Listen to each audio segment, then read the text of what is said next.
Efren Aying, karapat-dapat o dapat wag tularan? Taong 2017, nang kasuhan si Efren Aying ng reckless imprudence resulting to damage of property. Ito ay matapos sumalpok ang kanyang minamanehong sasakyan sa isang pampribadong sasakyan dahil sa kanyang pagmamaneho habang siya ay nakainom. Taong 2020 naman nang arestuhin si Efren matapos mahulihan ng hindi lisensyadong baril. Siya ay agad ding kinasuhan ng illegal possession of firearms. Kalaunan nakalaya rin si Efren matapos magpiyansa sa mga otoridad. Taong 2021, mahigit isang taon ang lumipas nang kasuhan naman si Efren at ang kanyang kamag-anak na si Saraya Aying ng grave threat.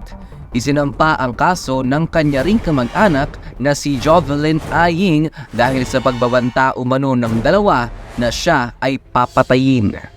Sa kabila ng mga kaso at mga reklamong isinampa para sa kanya, tila ba hindi nagpatinag si Efren sapagkat ngayong paparating na barangay at SK Elections 2023, tatakbo siya bilang kapitan ng Barangay Mactan kasama ang kanyang mga konsehal at SK councilors. Mga taga-Barangay Mactan, kayo na po ang humusga kung karapat-dapat ba na iboto ang isang taong may bahid ng kapabayaan at pang-aabuso.